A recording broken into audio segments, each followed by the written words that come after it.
आप सभी को मेरा नमस्कार। आज नवरात्रि का दूसरा दिन। आज माता ब्रह्मचारिणी की पूजा की जाती है। तो आज हम माता ब्रह्मचारिणी के बारे में जानेंगे।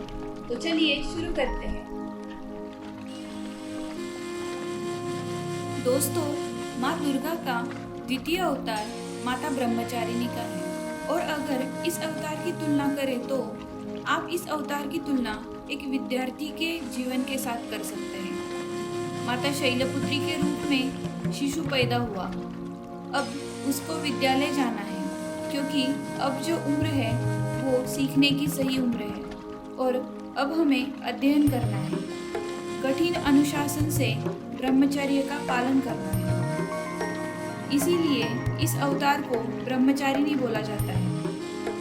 अगर आप प्राचीन भारत में देखें तो प्रथम जो 25 वर्ष होते थे जब आप विद्यालय में पढ़ते थे, गुरुकुल में पढ़ते थे, तो ब्रह्मचर्य का पालन करना होता था। उसे ब्रह्मचर्य आश्रम बोला जाता था। इसीलिए इस अवतार को भी ब्रह्मचारिणी कहते हैं। अगर आप माता के स्वरूप को देखें तो माता ने सफ़ेद वस्त्र धारण किए हैं और इससे हमें पता चलता है कि ये उम्र हमारी त्याग और तपस्या की है। हमारा पूरा फोकस हमारे अध्ययन में लगना चाहिए। इसलिए माँ सफ़ेद वस्त्र धारण की है और उनके दोनों हाथों में, एक में कमंडल और एक में माला है। वो उनका तपस्विनी स्वरूप है। मतलब यह जो स्वरूप है ये त्याग और तपस्या का स्वरूप है। अपने जीवन को उत्कृष्ट बनाने के लिए आपको आपके जीवन के प्रथम 25 वर्ष बहुत मेहनत करनी होती है। सांसारिक प्रपंच से दूर जाना पड़ता है और ऐसा हर विद्यार्थी को करना पड़ता है। अगर उसे जीवन में सच में कुछ अच्छा करना है, कुछ अच्छी दिशा में आगे बढ़ना है, इसलिए इस स्वरूप की तुलना आप विद्यालय में पढ़ने वाले, गुरुकुल में पढ़ने वाले एक शिशु से कर सकते हैं। यही माँ दुर्गा के ब्रह्मचारिणी अवतार का अर्थ है। माँ दुर्गा की 9 शक्तियों का दूसरा स्वरूप देवी ब्रह्मचारिणी का है। यहाँ ब्रह्म शब्द का अर्थ तपस्या है। ब्रह्मचारिणी अर्थात तप की चारिणी, तप का आचरण करने वाली। ब्रह्मचारिणी देवी का स्वरूप पूर्ण ज्योतिर्मय एवं अत्यंत भव्य है। इनके दाहिने हाथ में जप की माला एवं बाएं हाथ में कमंडल रहता है। इस कठिन तपस्या के पश्चात 3000 वर्षों तक केवल जमीन पर टूटकर गिरे हुए बेलपत्रों को खाकर वे भगवान शिव की आराधना करती रही। इसके बाद उन्होंने सूखे बेलपत्रों को भी खाना छोड़ दिया और कई हजार वर्षों तक वे निर्जल और निराहार तपस्या करती रही। पत्तों को भी खाना छोड़ देने के कारण उनका एक नाम अर्पणा भी पड़ गया। कई हजार वर्षों की इस कठिन तपस्या के कारण ब्रह्मचारिणी देवी का शरीर एकदम क्षीण हो गया। उनकी यह दशा देखकर उनकी माता मेना अत्यंत दुखी हुई और उन्होंने उन्हें इस कठिन तपस्या से विरक्त करने के लिए आवाज दी। तब से देवी ब्रह्मचारिणी का एक नाम उमा भी पड़ गया।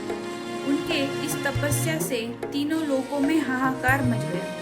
देवता, ऋषि, सिद्धगण, मुनि सभी देवी ब्रह्मचारिणी की इस तपस्या को अभूतपूर्व पुण्यकृत्य बताते हुए सराहना करने लगे।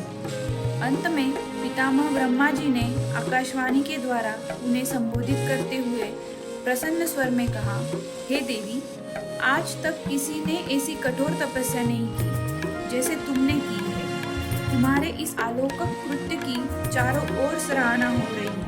तुम्हारी मनोकामना सर्वतोभावेन परिपूर्ण होगी। भगवान चंद्रमौली शिव जी तुम्हें पति के रूप में प्राप्त अवश्य होंगे। अब तुम तपस्या से विरत होकर घर लौट जाओ। शीघ्र ही तुम्हारे पति तुम्हें बुलाने आ रहे हैं। देवी ब्रह्मचारिणी की आराधना से अनंत फल की प्राप्ति एवं तप, त्याग, वैराग्य, सदाचार, संयम जैसे गुणों की वृद्धि होती है। जीवन के कठिन संघर्षों में भी व्यक्ति अपने कर्तव्य से विचलित नहीं होता। माँ ब्रह्मचारिणी देवी की कृपा से उसे सर्वत्र सिद्धि और विजय की प्राप्ति होती है। लालसाओं से मुक्ति के लिए माँ ब्रह्मचारिणी का ध्यान लगाना अच्छा होता है। माँ ब्रह्मचारिणी की कथा का सार यह है कि जीवन के कठिन संघर्षों में भी मन विचलित नहीं होना चाहिए। माँ ब्रह्मचारिणी देवी की कृपा से सर्व सिद्धि प्राप्त होती है। दुर्गा पूजा के दूसरे दिन देवी के इसी स्वरूप की उपासना की जाती है।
आज के लिए इतना ही।